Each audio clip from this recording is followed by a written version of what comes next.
No matter if points are gained or points are lost, there will be much to discuss. For analysis regarding tonight's Winnipeg Jets game, here are Dave Manouk, Ezra Ginsburg, and your host, Drew Mandel.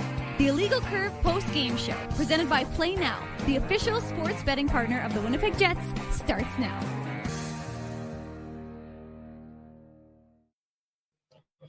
Good evening, Winnipeg. Good evening, Manitoba. All those joining us live at Boston Pizza on 10, as well as all those online on our social media platforms. We welcome you to the Illegal Curve post-game show, along with Dave Manouk, along with Ezra Ginsburg, along with plenty of members of IC Nation. Make some noise, IC Nation!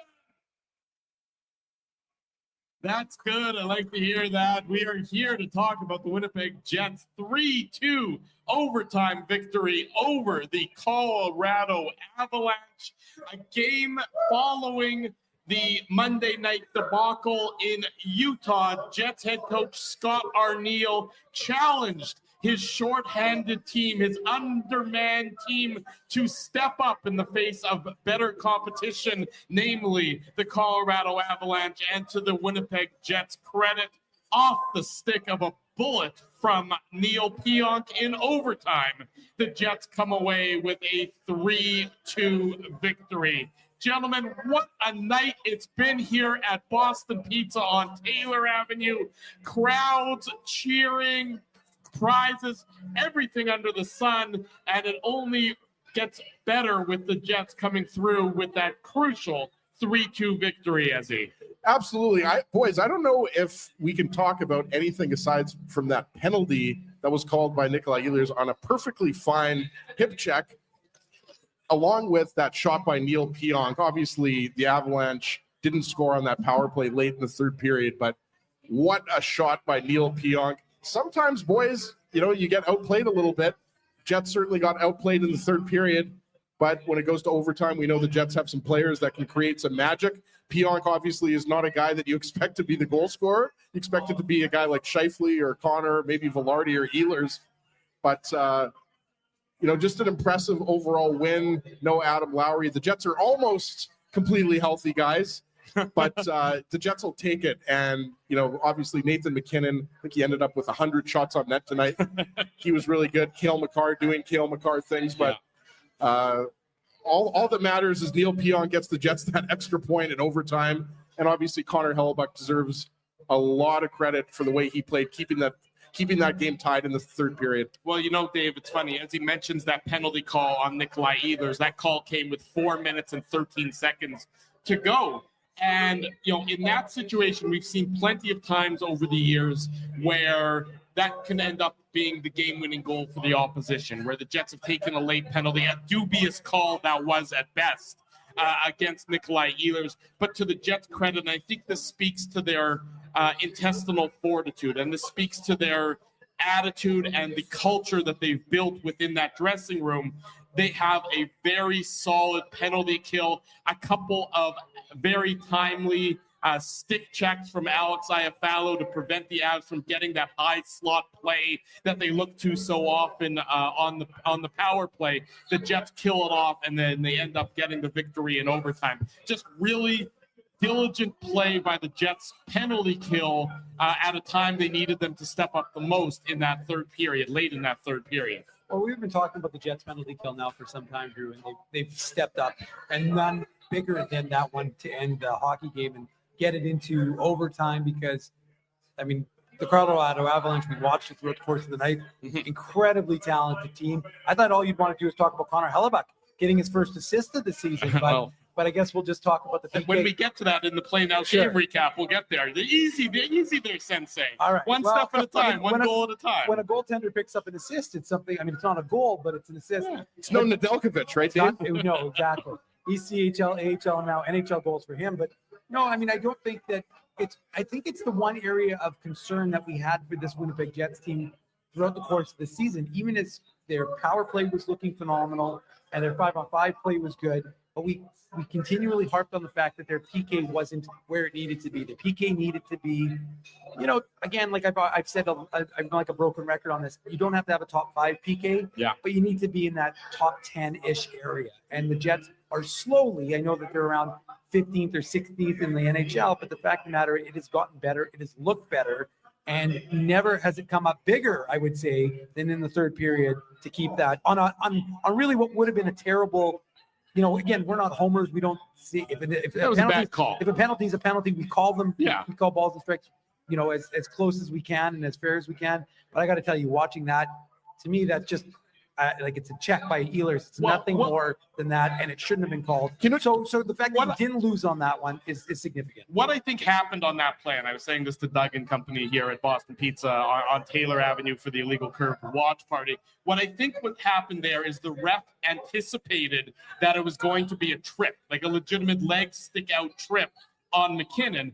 And then when it didn't turn out to be that way, he already had the hand up. He was anticipating the penalty call. What was that Tom Cruise movie where they anticipated you doing the crime before you actually did it, so they would arrest you in advance so you didn't actually commit it? Vanilla Sky. No, that wasn't it. But the point is, there was Tom. Don't you remember they'd anticipated to get arrested before you even committed a crime? Days of Thunder. I vaguely know what you're talking about. Yeah, so they would prevent you, that they prevented you from committing the act beforehand. But I think that's what happened there. The ref was expecting that to be a trip because it did look initially like it was going to be one. And then, Ehlers adjusted and McKinnon sort of adjusted as well and turned it into a hip check opportunity, but the ref was already. Stu Smith is saying Minority Report. Minority Report. Okay, there you go. Thank you, Stu Smith, in the chat. Thank you, Stu. But the ref was already pot committed, if you want to use a poker term, to making the penalty call, and that's why the hand went off. It was the wrong call. What should have happened there is the refs should have got together and consulted and maybe changed their mind, but that rarely happens in the NHL. Usually they just say, okay, well, you blew the call. It's fine. You're going to stick with it.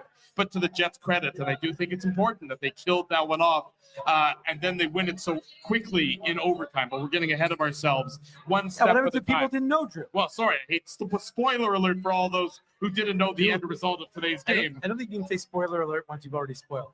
Well, also, if they're watching the post-game show, I'm fairly confident that they know they're about to get spoiled with the results of the game. Boys, I don't know if it's irony, but there's something, I think, poetic about the fact that Ehlers gets penalized for a hip check, and then Pionk scores the OT winner, because how many times have we seen Pionk with the beauty hip checks, right? Yeah. So I don't know if that's synchronicity or what that is. Irony, I don't really know. I think Alanis Morissette ruined the definition of irony for all of us with that song back in the 90s, but obviously, guys, a huge penalty kill, and the Jets probably would have been fairly satisfied with a point, but to get that extra point against your division rival and not let them gain a point on you is huge. Especially with the Adam Lowry news and the fact that he's going to be out week to week, which we learned today, courtesy of Mike and Murat, who are in Colorado. So we knew it didn't look good, obviously, when he didn't come back and play in the game against the Utah Hockey Club on Monday. So when he was out, now, the fact that they didn't make a recall from the Moose, you're thinking maybe it's not as bad, but ultimately we found out today, of course, he's out week to week. Well, they got Appleton back, so you don't need to make the recall at that point in time. No, of course not. But the point is that they did pull him and Hayden Fleury off of IR, and they activated them. Didn't need to make an accompanying move because, of course, they put Adam Lowry on IR. But, and we saw some new look lines, and that was kind of the way things started, because we were just, as he getting used to the old look lines and what they looked like in the previous few games, but now the Jets went to a new one. Yeah, I mean, and again, the injury bug bites. All things considered, look, it's a huge loss anytime the Jets lose Adam Lowry from their lineup, and it's a week-to-week situation, so we don't know if that means 2 weeks. We don't know if that means 8 weeks. Usually it's safe to say it's probably going to be about a 4-week injury. I think it's probably in and around there, 4 to 6. I'm assuming, they said upper body. I'm assuming it had to do with, the way he went into the boards there. I'm going to assume it has to do with a shoulder or something along those lines. Sure, it could be ribs. It could be. I know, it could be a million and a half things. We're not going to randomly. Ribs? You said ribs. Yeah, no, you can't eat those ribs, Ezzy. We've talked about this. No eating humans anymore. It's frowned upon. Cannibalism is not acceptable here on the Illegal Curve post-game show. But whatever the injury is, you think about it, you're sitting here, it's January 22nd.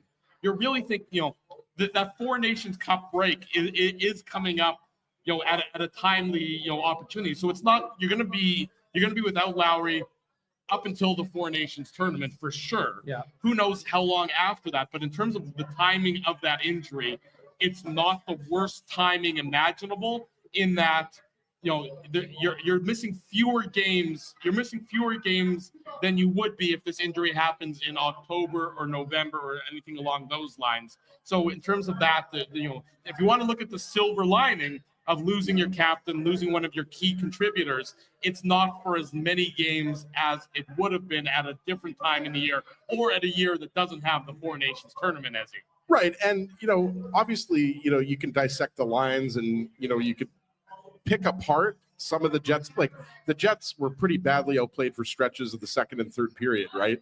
But I thought I liked Iafallo's game overall. Really liked him. We talked about the penalty kill. The Jets penalty kill looked really strong tonight, especially in the third period when there was the Ehlers penalty at the end. Mm-hmm. And Mason Appleton, obviously he took a coincidental penalty, so coach isn't going to like that. But obviously he gives you a little bit more depth. Not that Dominic Toninato can't fill a role on the fourth line, but the Mason Appleton's an NHL player, whereas Toninato is a tweener at best at this point. I mean, Appleton, there's no question about it. You're talking about a guy who belongs in a top 12 forward group, whereas Toninato, he always gives you the effort. He always gives you everything he can, but the result isn't necessarily going to be as pretty as it can be from Mason Appleton. And it's usually not that pretty from Appleton. Let's not forget about Toninato's partial breakaway last game, but you're right. You're not going to get a lot of offense. Right. I'm a big Dom Toninato guy, but yeah, Drew, let's be honest here. I mean, Appleton, his ability to create offense is quite a bit higher than Toninato. But, look, I think you could see, guys, parts of this game, having big number 17 out there against the McKinnon line would have made a difference, right? Yeah. Like the Jets at points in this game were giving up way too much up the middle. But again, they found a way. Sorry, go ahead, Dave. No. I was just going to add your point. As I was just going to say, there were at least 3 rush chances that shouldn't have happened. That happened, and especially with McKinnon on the ice, not ideal. And on the McCarr goal, same thing, right? Yeah.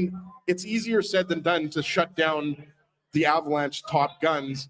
Joel Kiviranta had the chance in the second period. Hellebuck made a really good save. So, look, if you're looking at shot attempts and scoring chances, this was a pretty one-sided game for the Avalanche. But again, the Jets have the equalizer in Connor Hellebuck, and they managed to get it to overtime. And we know in overtime anything can happen. And the Neil Pionk clapper happened.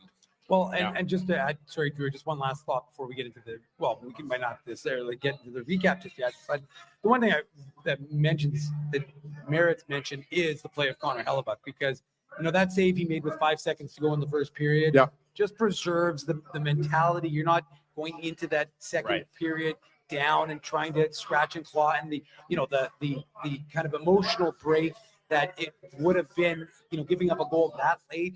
Something, again, we haven't seen from the Winnipeg Jets late in the season.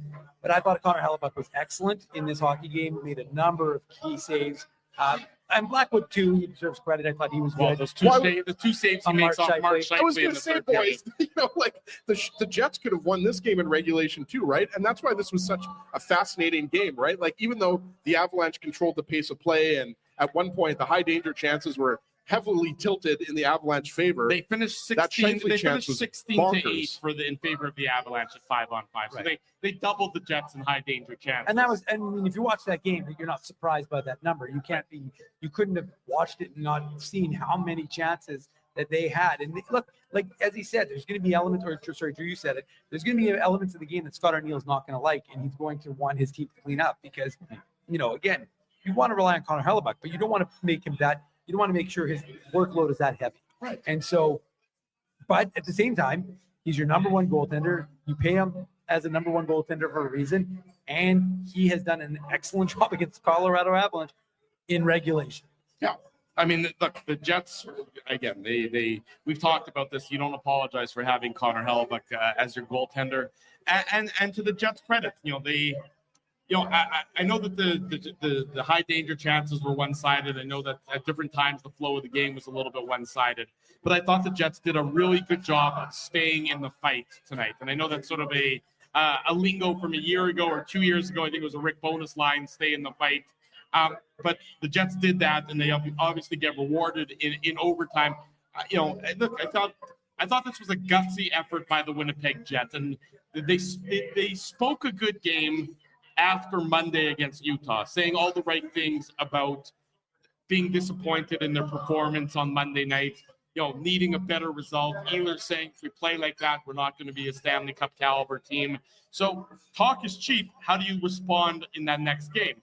It wasn't the prettiest game. It wasn't a dominant effort, but you knew it wasn't going to be on the road what they did to the Avs at home. You knew that wasn't going to be the case. The Avs were going to look to avenge that terrible performance they had in Winnipeg. Was that 10 days ago, a week ago, whatever it was now? Yeah, 11 days ago. 11 days ago. So you knew the Avs were going to do what they could to avenge that. And even still, the Jets fight through that and they get the victory in overtime.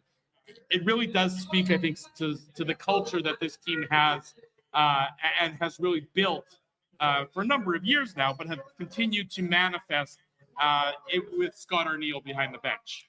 Absolutely. It's a good response from one of the weakest games of the year, right? Like, let's be honest, guys. The game against Utah was pretty bad. Well, when you think of the bad games this year, you think about that home game against Detroit on the Saturday night, where they lost handily. I'd say the Kings game too, Drew, was... Well, the Kings game, they still took it to overtime. The Kings, that's just the style the Kings play more than I think that was just a boring game more than a bad game by the Jets.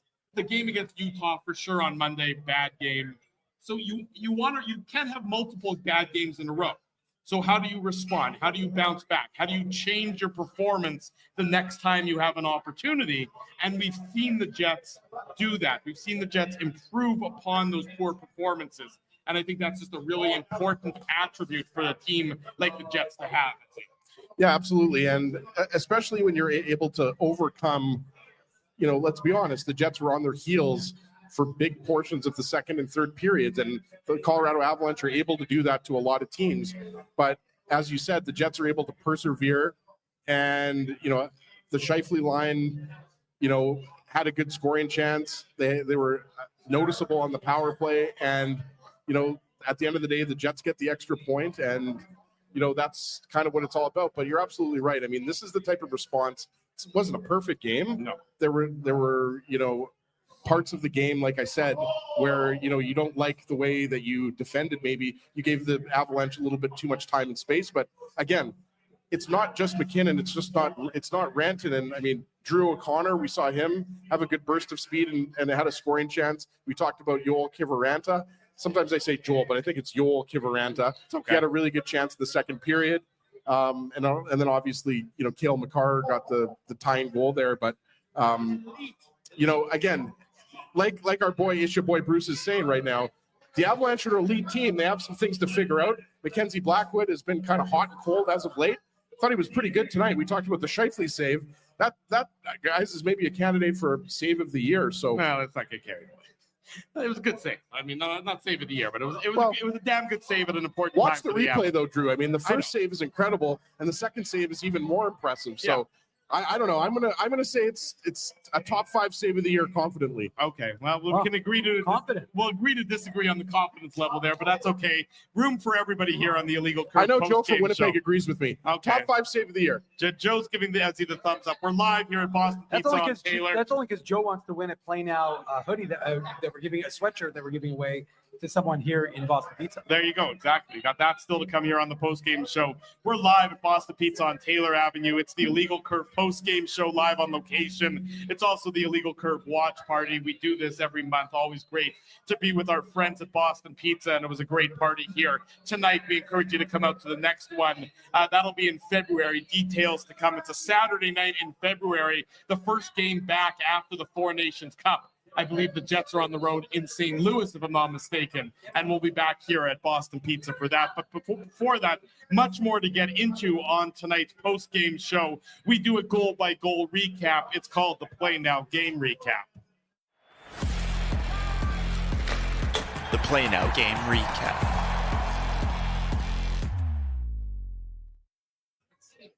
The Play Now game recap. Big thanks to our friends at Play Now for their continued support of the Illegal Curve post-game show. Don't bet on illegal sites. Bet with Play Now instead. Manitoba's local, legal, and secure gambling site, 18 plus. Enjoy responsibly. We'll give away a little bit of co-branded Play Now Illegal Curve swag here at Boston Pizza on Taylor Avenue. I can see the Play Now socks, and I can see the Play Now sweatshirt as well. So all that's still to come for those who are in attendance here at Boston Pizza on Taylor Avenue. No score after 20 minutes in the game. Pretty even first period. Shots 9-8 in the advantage of the Colorado Avalanche. You mentioned the big save, Dave, that Connor Hellebuck makes at the end of that first period. He almost gets burnt on a bit of a weak one that squeaks through him before that and hits the post and bounces right back. But it could have been a different flow to the game if that goal goes in or if he doesn't make that big save towards the end of the first period. But getting through 20 minutes, evened up, I think the Jets will be happy with that performance. Well, and I think that, Drew, you're talking about that save that got through him 5-hole and just kind of curled around. Then actually, I think Logan Stanley brought it in to keep it safe. But the truth was, it's also because D just folded and allowed the Avs to just have the front of the net and have access and just, like I said, get through them, part through them like a hot knife through butter, unfortunately. For them. I love butter on a hot knife. You've had enough butter based on what we've been watching tonight. But the fact of the matter is that it was opportunities that Winnipeg can't afford to give up and really rush chances that we haven't seen them really allowing significantly. And I thought at points, as it did look like they were trading chances with Colorado, which is not something you really want to get into. That sort of track meet with a team like Colorado with guys like McKinnon and Rantanen and McCarr and Taves, the list goes on and on. But to me, like I said, that first period, getting through it the way they did, the save by Connor Hellebuck, which I've already talked about in our little preamble here, as he really did set the tone, I thought, for the start of that second period. And like you said, Dave, the Avalanche with all of these elite players like McCarr and McKinnon and Rantanen, they're going to get their chances. But what you don't want to do is give them too many odd man rushes and too many opportunities to burst up the middle, right? And obviously we'll get into the McKinnon goal. That was not something that was created through the neutral zone. That was kind of a broken play. Well, he jumps in. He jumps in off the board on the line change, and he's if you don't have a guy tracking him, he's so dangerous, and that's what you just see from Nathan McKinnon. He's just a cheat code, is what he is. Yeah, absolutely. And obviously Leon Draisaitl and Connor Hellebuck are making their push for the Hart Trophy this year, but Nathan McKinnon is still having a bonkers season. Yeah. And that first period was, again, it was a pretty even period, but the Jets sometimes, I think, got into a little bit of a trap of trying to go, transition offense to transition offense.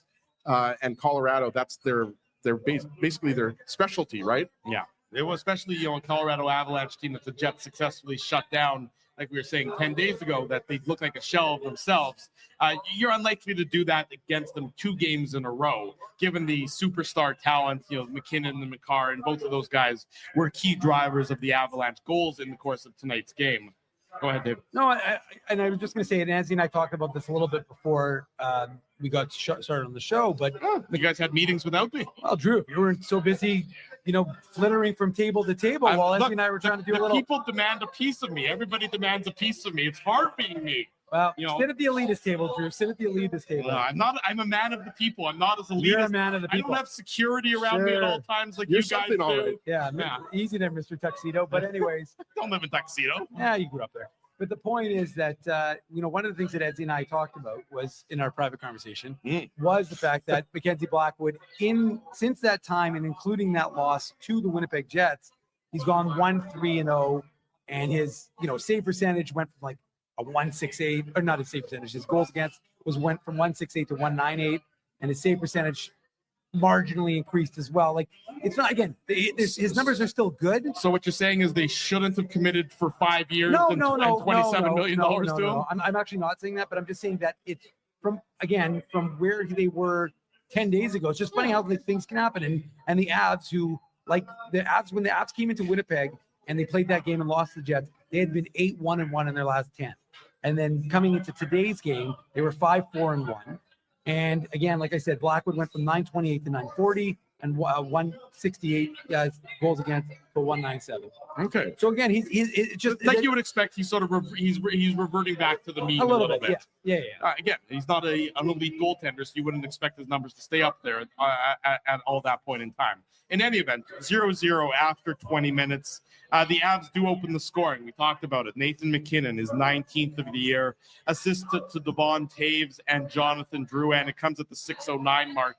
And look, if you don't have a guy attached to the hip of Nathan McKinnon, which is a lot easier said than done, it's a very dangerous opportunity. And this is a play where the Avs gain the Jets zone, and McKinnon jumps onto the ice off of the bench. It's a line change, and it's the second period, so it's the long line change. So he's able to almost sneak his way into the offensive zone, at which point in time he gets the puck from Devon Taves. He takes a first shot that, I believe it hit the post if I recall correctly, and he gobbles up his own rebound and he fires it past Connor Hellebuyck, and it happens in the blink of an eye. You see that Nino Niederreiter, a guy who's usually pretty defensively responsible and pretty on the ball of where he needs to be and who he needs to be there with, is sort of just left standing there by McKinnon and his speed.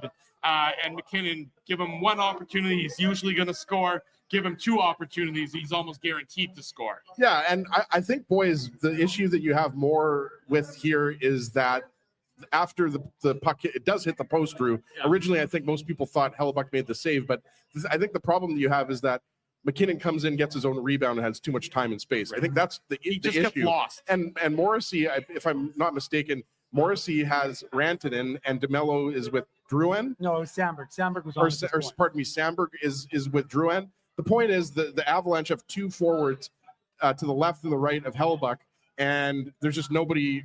Niederreiter is not following up on the back check on McKinnon. So I think, again, McKinnon has the ability not only to transition and do his cheat code up the middle and side to side and everything like that, but he takes this pass from Devon Taves basically standing, right? And then he hits that speed burst. Yeah. So again, like Drew said, if you're not right on him, and this is not just for the Jets, this is anybody. I mean, Nathan McKinnon is the MVP, guys, right? Let's not forget that. So the reigning MVP. So that's what you don't like. The rebound, a little bit too much time and space. But again, easier said than done to attempt to solve who is one of the best players in the world right now. Yeah, he's moving east-west, and then he so quickly transitions to north-south. He's sort of like blending in, camouflaging sort of into the sideboards. And then he sees his opportunity and he sees the space. And then by the time the Jets realize what's happened, they're a step behind. And then it quickly becomes 2 steps behind McKinnon, Dave. Yeah, I mean, you see him make that move around Nino Niederreiter. And Nino Niederreiter, while not, I would say, fast, generally doesn't get kind of lost in that sort of – he's usually pretty good in terms of sticking with his man. Yeah. And, McKinnon just takes it one step around him and he's just gone. And there's guys who do that. McDavid does that. Crosby could do that. The greats can do that. Yeah. And so McKinnon does it. You don't really blame Niederreiter. The problem is there's no support. As he said, Sandberg is high, and he kind of gets lost, and he's kind of watching. Cole Perfetti is the guy who is, deep in the Avs end, and he's trying to get back. He's kind of cruising. That's the problem. There's not a lot of guys digging hard to get back in the play in this one. And I know it's the end of a shift, and they were kind of, split on the D pairings were kind of in flux. But the fact of the matter is that you've got too many guys just kind of standing up, not trying to get back. And again, if Nathan McKinnon's on the ice, as he says, you just can't leave him alone. It's just, he's just the one player on both of these teams that can never have that kind of time and space. And, like you said, he hits the post. Well, he's going to put in that rebound. Okay, boys, enough about the first goal. Let's get to Morgan the Sniper Baron's goal. Okay, let's get to the good stuff here. We can get to the good stuff. We are at the good stuff. The good stuff is Boston Pizza on Taylor Avenue, the Illegal Curve watch party, the Illegal Curve live on location post-game show. It's presented here courtesy of our friends at Play Now. Thrilled to be here as always. Thanks to all of you who are watching online, as well as those who are here at Boston Pizza. If you haven't already done so, be sure to smash the like button, subscribe to the podcast, and be sure to make sure you never miss an episode of the Legal Curve, be it the post-game show or the Saturday show. The Jets tie it up 4 minutes and 47 seconds later. Morgan Barron gets his fifth of the year assist to David Gustafson and Josh Morrissey. It's a play that starts deep in the Jets' own zone. Morrissey with the clean breakout, and he finds Gustafson for the clean zone entry, and a hell of a pass by David Gustafson as Morgan Barron beats Juuso Parssinen to the far post, and Gustafson makes no mistake, puts it right on his stick to tie it up at one as Barron is able to tap it past Mackenzie Blackwood. Yeah. I keep wanting to say Scott Wedgwood because I'm getting my Woods confused, but I knew it wasn't Wedgwood. They also have Miles Wood, Drew, by the way. I know, it's too many Woods as far as I'm concerned. But, lots of Wood. Great play by Morgan Barron to beat Parssinen to where he needs to get. But how about that pass from David Gustafson on this one? This was just a tremendous pass by a guy who had his first assist of the year, but it's a backhand saucer pass through about three bodies to get it right onto the stick of Morgan Barron, Dave. Yeah, I mean, I wouldn't say it was exactly the highlight reel defense there by the Avs, but at the same time, that's one of the things they do. They score a lot of goals. They also give up a lot of goals. That was, of course, under their previous goaltending regime, I should say, that didn't exactly help. But Morgan Barron is a guy we've talked about, a guy who you needed more from. He had those two shorthanded empty net goals, and now he's, of course, got three goals since then. If my math is correct, Drew, he has five, as you said. Yeah, so we're good. Yeah, you got out the abacus. So again, an opportunity for the Jets to start it in their zone. Josh Morrissey, he skates like, it's hard to say he skates like no other when you've got Cale Makar in the game, as he. And yes, credit David Gustafson. You could kind of feel, especially with that breakaway chance he had in the last game, you knew he was kind of starting to feel a little more comfortable, a little more opportunity. And again, one of the things that with Adam Lowry going down, we know is that guys are going to get more opportunity. Yeah. There's a little less pressure on David Gustafson to think, well, I'm, this far away from being removed from the lineup, which realistically he probably would have been had Adam Lowry not gotten injured in Utah with Mason Appleton coming back. So he knows, okay, I can do some things, still play the game, but maybe try and create some more offense. Great play, like you said. And the fourth line to get them this goal less than 5 minutes after they gave up the goal is significant, because that's one of the things, as we've talked about, is the need for the Jets to get fourth line scoring. Dave, I know we don't like to use the word elite a lot, but this is an elite pass by David Gustafson on the backhand, right? He's got Middleton right there. It's a good burst of speed. And like you said, I think people were almost shocked that David Gustafson had that type of breakaway speed, right? You forget these guys are, certainly if I was out there, the slowest guy on the ice would turn me around, right? But this is just an elite pass. And I agree with you. Morgan Barron, look, there's some players that you're just really happy when they score a goal. Like, it doesn't matter at what point the game. Dylan DeMello just scored the game-winning goal in his 600th career game, right? And Morgan Barron's a guy that wants to add, he wants to contribute more offensively. Obviously, nobody's expecting Barron to be a 30-goal scorer on the fourth line, right? But he's obviously a guy who has the ability, I think, that if you needed him to, he could move up in the lineup and, he can play different kind of styles. He's a very talented player. Let's not forget, in college, he was a prolific goal scorer, right, Dave? For Cornell, if I'm not mistaken, right? Yeah. The Big Red. So you just love this goal, right? Like, I have tons of time to talk about just how beautiful, and again, the crispness of that backhand pass right on Morgan Barron's stick was a beautiful goal. And again, guys, hockey's like that sometimes. At this point in the game, you're kind of thinking, could the Avalanche go up a couple goals? We talked about it. I forget if Kiviranta's chance was before this goal or after this goal. Regardless, they could have easily had a couple goals in that second period, right? So always love it when the fourth line chips in. Instead of the Avs having a couple goals in the second period, it's the Jets who get a second goal in the second period at the 18:44 mark. Gabe Vilardi, his 20th of the year, assist to Josh Morrissey, assist to Vlad Nemesnikov. It's not a pretty one, but it's pretty just in the name of the effort involved with the goal. It's a goal mouth scramble that the Jets refuse to be denied regarding. They win the puck battle. They move it back from the Nemesnikov back over to Morrissey. Morrissey with the shot towards the net.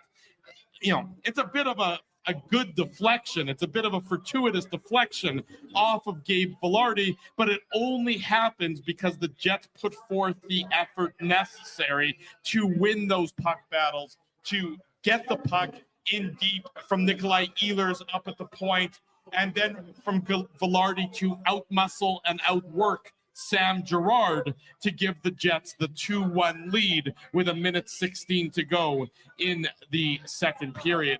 Like Joe from Winnipeg said, we just had that comment up there. Joe's sitting right beside us here.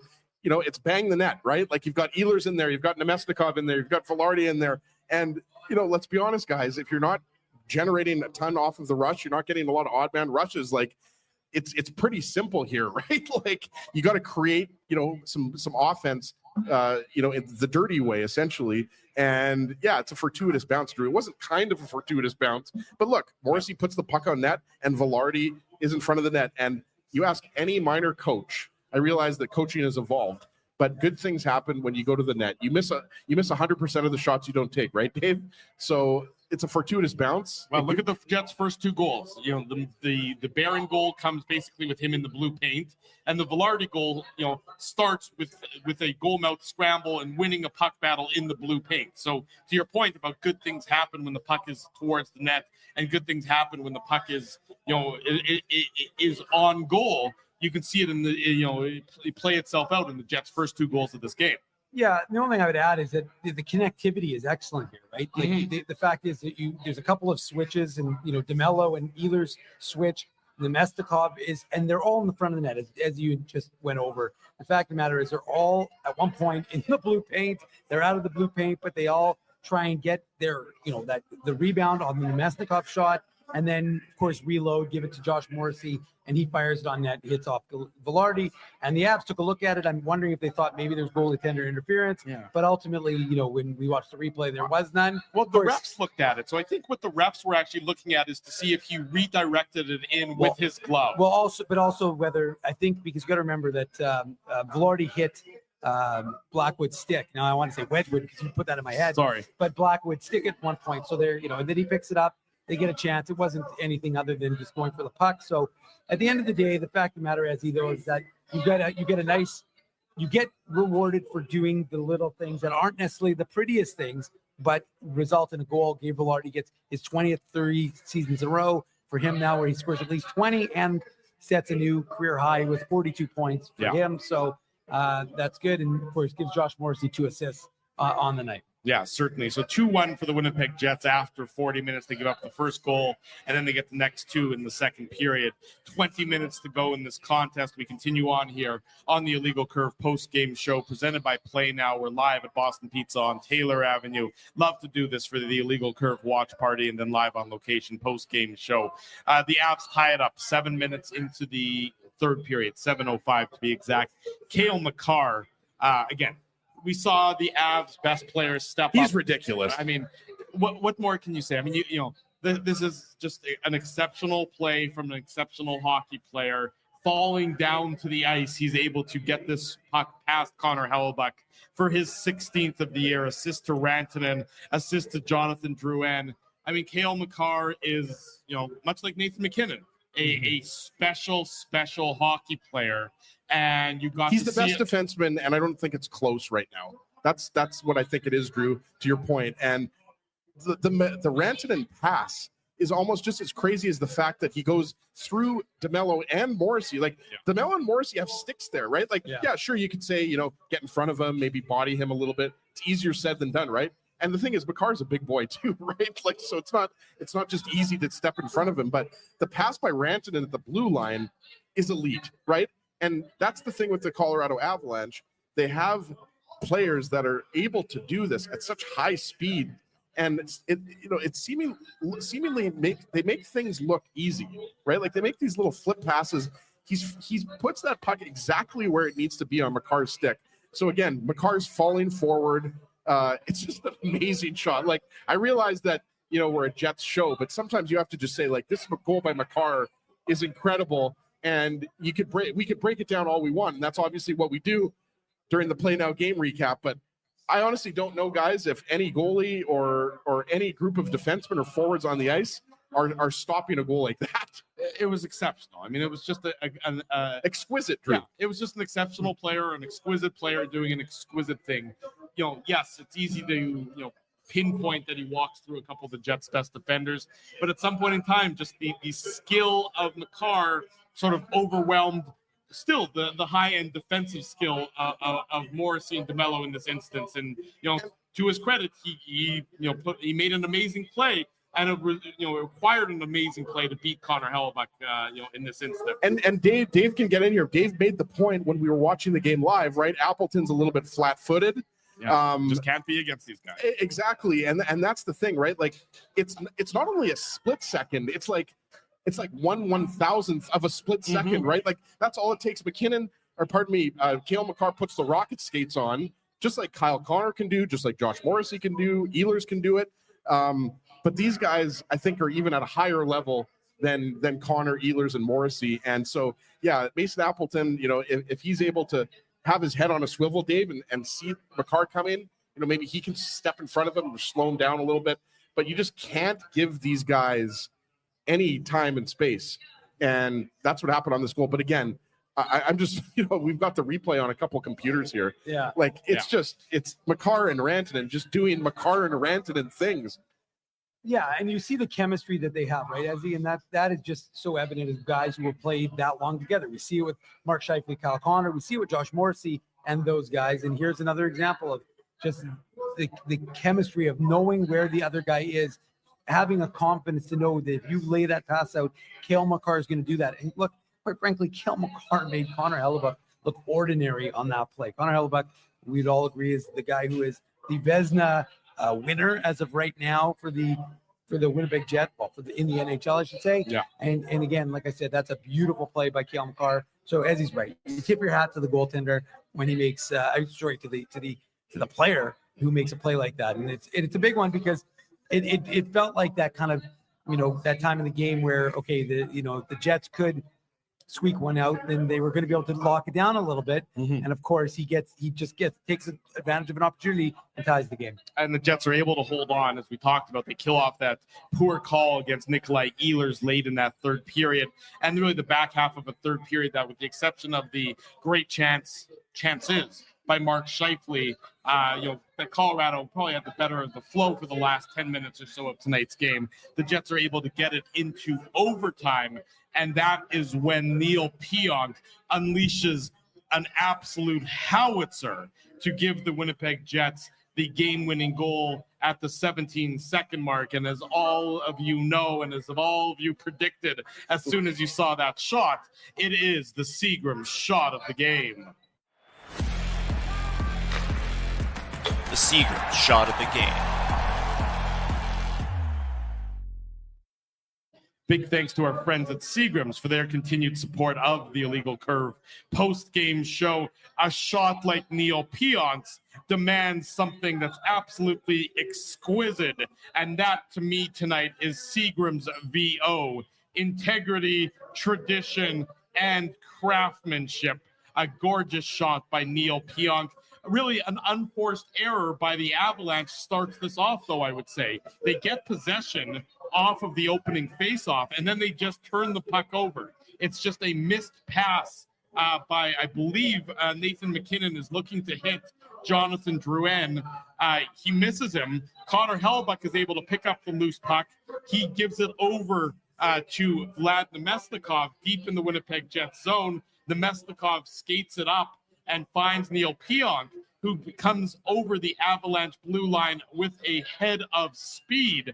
And I'm not really sure what MacKinnon and Makar are doing on this play. They're both on the same side, allowing Pionk free access to the top of the face-off dot, a little bit beyond that. And he unleashes just a bullet of a shot to beat Mackenzie Blackwood and to give the Winnipeg Jets a very important 3-2 overtime victory. Just poor defensive play, defensive awareness, defensive coverage by Makar and MacKinnon on this one. Yeah, and it's almost like guys, MacKinnon kind of and Makar get in each other's way here, and there's a little bit of miscommunication in terms of who's picking up Pionk, right? Like there's just way too much time and space for Pionk. But let's just focus on the shot here for a second, boys. This shot, I don't know what we're going to call it, the Pionkinator or whatever. We need a better name than that. It's not going to be the Pionkinator. No, but that shot was, I mean, puts his head down and just absolutely rips it. So you got to love that. And you also got to love the fact that Scott Arniel starts Nemestikov and Ehlers in overtime, kind of the quote-unquote overtime checking line, if you will, right? Because obviously Scheifele and Connor are the guys that you're expecting to be out there with Josh Morrissey. But, you know, you have to just love that shot. It's just a ridiculous shot that Mackenzie Blackwood doesn't have much chance for. But you're right. I mean, when we're going to criticize the Jets for giving the Avalanche top guns too much time and space, right, Dave? McKinnon and Makar, you know, they cross paths. And, you know, they just don't do a good job of taking the lane away from Neil Pionk. And he just goes right in, kind of unaccosted, and rips a beauty shot home. Yeah, and one of the things that, you know, we were talking about with Joe here, and I think it's something that's become a little more evident. I know that people don't think that Connor Hellebuck is going to become, you know, Ron Hextall anytime soon in terms of his puck handling skills. It's improved dramatically, but they've improved. They really have. And again, as someone who watched him with the Moose, and the Pionk power bomb is way better, by the way. Yes. Yes. That's why I put it up. That's why I put it up there. But one of the things that I've definitely noticed with him, and it's one of the things we talked about, was just the fact that he has gotten better at stick handling. You look at it when he's behind the net.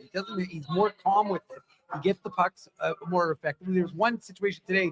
I don't know if you guys remember. I think it was in the third period. He held the puck for like 5 seconds. Yeah, no, I think it was longer. Honestly, it felt like it was like 10, 15 seconds. And he was just kind of deciding. Poured himself a cup of coffee. And the Avs were trying to push him. And he's like, I'll just sit here and then eventually I'll get rid of it. So I just feel like we're watching a Connor Hellebuck in so many different facets of his game that have gotten to a different level. And that is one of the areas. And it's a good play. He gets it up to Nemestikov. And like as he says, I mean, I don't know what McKinnon and Makar, guys, I don't, you know, often criticize or critique, but yeah, they both go to the wrong side. They give Neil Pionk that kind of time and space, and he's got a hell of a good shot. 92, I don't know what I think it was 92, 93 miles an hour, and he wires it home. And Blackwood's not stopping that, Dave. And good on Pionk, by the way, noticing that he has that much time and space and continuing to go in and putting his head down and ripping a shot, right? Like, Leonard S. says it's a Pionky donk, which is a pretty good one as well. Pionky donk? Yeah, Pionky donk. I have time.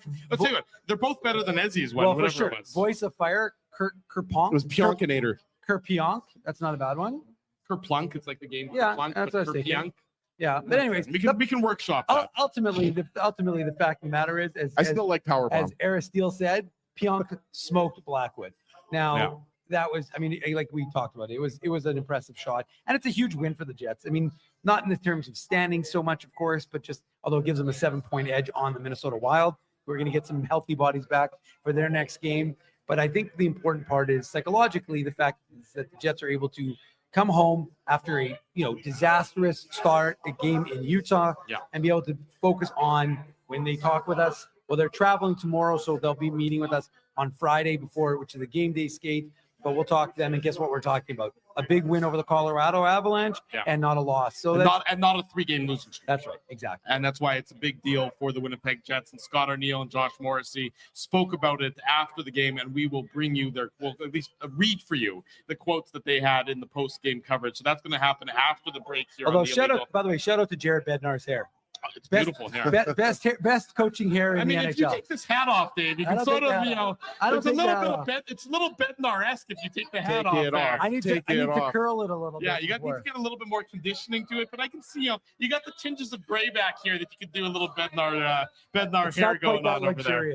I don't use the Pantene that he uses. Yeah, well, I think he can afford the wealthy shampoo. Bednar has the unofficial lettuce belt right now, boys. Yeah, he's got good hair. The Jets wrap up the season series against the Colorado Avalanche with a 3-2 overtime victory. 3 of 4 the Jets win against the Avs this season, and that's it for the Jets and Avs unless they meet at some point in time in the upcoming playoffs come April. Joe from Winnipeg shaking his head saying he doesn't want to see that. But time will tell on that front, but I'll tell you what's going to happen after the commercial break. We have much more of the Illegal Curve post-game show. We're live here on location at Boston Pizza on Taylor Avenue. I guess it's now Thursday morning. We started this on Wednesday night. It's now Thursday morning as it's past midnight. So we'll take a quick commercial break.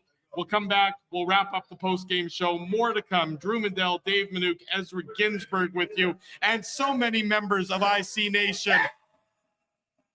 There you go. Still here live at Boston Pizza on Taylor Avenue. Don't go anywhere. We want to thank you for not betting with Play Now and choosing our illegal gambling site instead. Because we couldn't afford things like this without your money. So much of your money. Now you might have questions like, Do our profits benefit your community? No. Or bet with Play Now, Manitoba's local legal and secure gambling site. Dining, entertainment, parking, and convenience, all in one spot. City Place is located in the heart of downtown Winnipeg, attached to the Canada Life Centre. Whether you're working, living, or out for a night in the downtown, make City Place your go-to destination before or after the fun finds you. Lunchtime, game time, anytime, visit City Place at 333 St. Mary Avenue, next to Canada Life Centre. Holt Dental, the new official dentist of Illegal Curve, has a philosophy rooted in two unyielding principles: genuinely caring about patients and providing outstanding service. Being a patient of Holt Dental means more than just checkups and treatments. It's taking the time to listen and talk to each patient so they can achieve the best long-term health, functionality, and aesthetics for their teeth, mouth, and gums. Conveniently located at Grant Park Festival on Taylor Avenue, Holt Dental is dentistry of the highest quality in a comfortable and relaxed environment. For more information, visit holtdental.ca. Oh, and there's plenty of free parking at the front door, too. Celebrating its 40th year as Winnipeg's home for stand-up comedy, Rumors Restaurant and Comedy Club has recently been named Canada's top comedy club and a top 5 comedy club in North America. From birthday parties to date nights to fundraisers and everything in between, Rumors is your destination for the best and most affordable live entertainment Winnipeg has to offer. For more information on upcoming shows, Rumors' incredible promotions, and to purchase tickets, visit rumorscomedyclub.com.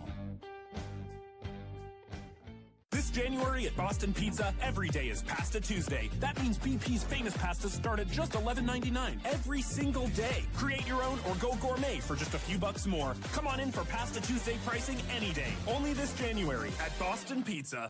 We are back on the Illegal Curve post-game show live at Boston Pizza on Taylor Avenue, as well, of course, on our social media platform. Drew's on pizza number 11 now.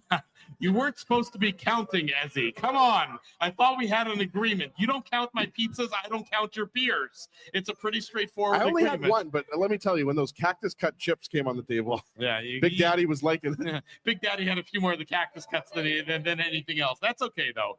Drew Mandel, Dave Manouk, Ezra Ginsburg with you. Thursday morning now, the Jets victorious 3-2 over the Colorado Avalanche.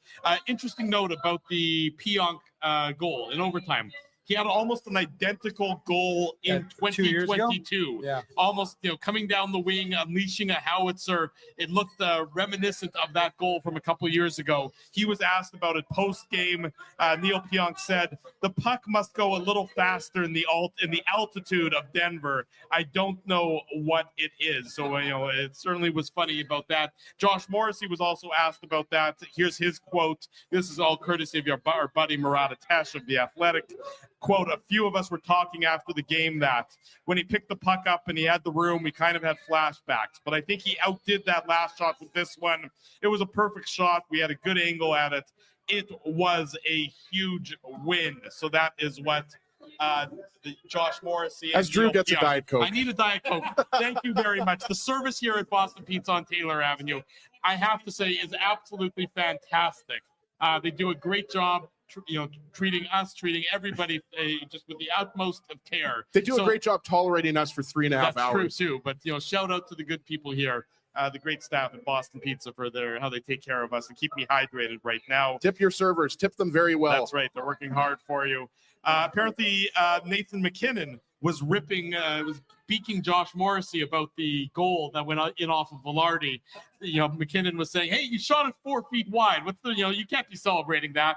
And Morrissey responded, "Hey, it went in. It is what it is," as the old cliche goes. So those two guys will be, of course, Team Canada teammates at the upcoming Four Nations Cup. But for now, a little bit of friendly banter back and forth between the two rivals. Imagine those guys just out there. I know they might not be necessarily defense pair, right? But it's going to be fun to watch. I mean, it would be really unusual if they made Nathan McKinnon into a defender. So that would be odd if all of a sudden he played defense. Oh, sorry. I thought you were talking about McCarr. No, Sorry, I got McKinnon, excited. It's okay. I appreciate it. And any opportunity as I can to run you over with the illegal curve bus, I'm not going to pass up that opportunity. And then you back up and you run me over again. Repeatedly. That's what we do here on Illegal Curve. Scott Arniel, as we know, was fiery on Monday after the game. This is what Josh Morrissey had to say. Quote, "We want to be pushed like an elite team, and we have been an elite team this year. So we have responded well when we haven't had our best games this year so far." Very true. So the theme of tonight's post-game show is that idea. And here's Scott Arniel with the final word from the dressing room. This all courtesy of Murat Atesh.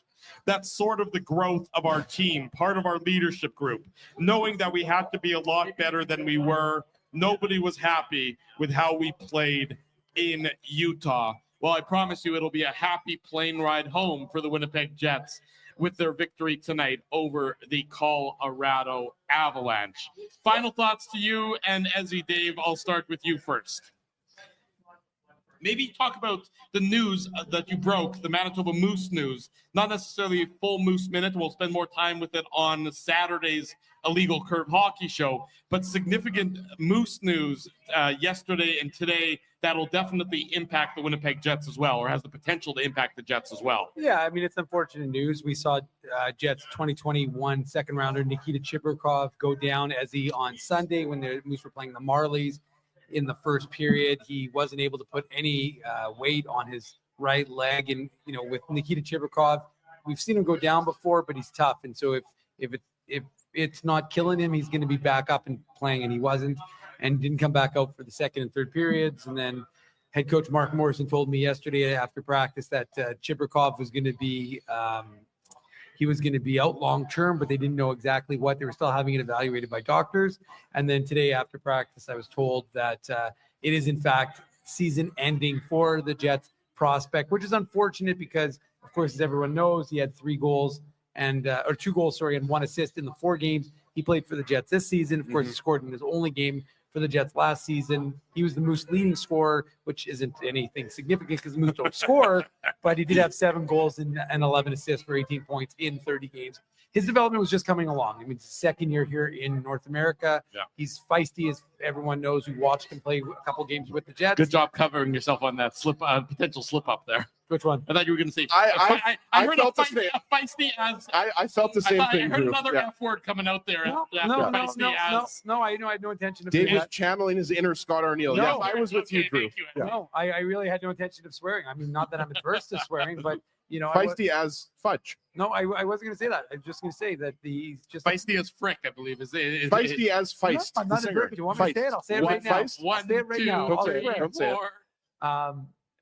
Anyways, but the point is that the fact of the matter is that it's a tough loss for the Moose, and it's a tough loss for the Jets because he is most likely a recall option, especially without Adam Lowry now. And if you want to get a winger who's shown the ability to score, I know Adam Lowry's not a winger, of course, but they want to bring someone up and allow the current centers to stay there, then he would have been for sure one of the big options that they would have recalled. So unfortunately for him, he's now got some significant rehab to get back into game shape, which, of course, will be for the 25-26 season. So unfortunate news that we had to break today, but like I said, that's what we do here on illegalcurve.com and, of course, the Illegal Curve Hockey Show. Ezzy, last word to you on the Jets' victory tonight against Colorado. Yeah, just quickly. First of all, so much fun here once again for everybody that joined us at Boston Pizza. Taylor and the staff here, good times at BP. But at the end of the day, guys, just a huge win and a great response after one of the worst losses of the season against the Utah Hockey Club. And now the Jets have the ability to win a couple games at the end of the palindrome. We talked about that. They get the revenge, hopefully, on Utah and Calgary with a couple of home games. Yeah. I had lasagna, by the way, on Sunday. Just so, everyone's clear about that. Talk about the palindrome. I had lasagna, Dave. Do you want any? I will not. Okay. But I don't think that's a palindrome, Drew. I think you've had lasagna like 6 days in a row now. That's just lasagna week. Well, it's not but it stemmed from the palindrome conversation on Saturday's show. Yeah, you got very hungry and very excited for lasagna. That's true, I did. Yeah, I mean, guys, the Pionk shot, just great. I mean, this place erupted when Pionk scored in the overtime. So, a nice victory. It wasn't pretty. We talked about it, the Avalanche. What was it, 16-8 or whatever it was in the high danger chances? Who cares? The Jets got the 2 points. That's what matters. That's what matters for the Winnipeg Jets and for their fans. A great night here at Boston Pizza on Taylor Avenue. A great night for those who cheer for the Winnipeg Jets with their 3-2 victory over the Colorado Avalanche. If you haven't already done so, be sure to smash the like button, subscribe to the channel, subscribe to the podcast, leave us feedback here, there, and everywhere regarding this program. Big thank you to our sponsors. And of course, we'll start with all the team here at Boston Pizza on Taylor Avenue. They treat us so well. We always encourage you, if you're heading out to watch a game, Boston Pizza here on Taylor Avenue or any of the Boston Pizza locations should be your number one destination. Thank you to our friends at Rumors Restaurant and Comedy Club. Play Now. Holt Dental, just conveniently located right over here, just in the same parking lot as Boston Pizza here on Taylor Avenue, City Place, and of course our friends at Seagram support these fine businesses because of their continued support of Illegal Curve. I was going to say, Hockey. Drew, with all that food that I put in my mouth, I'm going to need a teeth cleaning from Holt Dental. Exactly. So I'm just going to walk across the street. That's perfect. Just sleep outside. They'll take care of you first thing in the morning there tomorrow. We're next in action on Friday night following the Jets and the Utah Hockey Club. Post-game show will be right around 9:30, 9:40 p.m. So be sure to join us back here on our YouTube channel for that. And again, the Illegal Curve Hockey Show Saturday morning on our YouTube channel. Basically, just subscribe to the channel. You won't miss an episode, and you won't miss anything that we do here on Illegal Curve. Thanks to all of you here at Boston Pizza on Taylor Avenue. One last cheer for everyone who's like, thank you very much. Big thanks to everybody watching us at home and wherever you may be tuning in from. For Dave Manouk, for Ezra Ginsburg, I'm your host, Drew Mandel. Until Friday night, we wish you good night and good luck. And thanks for watching the Illegal Curve post-game show. Thanks for listening to this broadcast from Illegal Curve Hockey. For more great Illegal Curve content, subscribe to the Illegal Curve YouTube channel, follow at Illegal Curve on Twitter, Facebook, and Instagram, and visit your online home for hockey in Winnipeg, illegalcurve.com.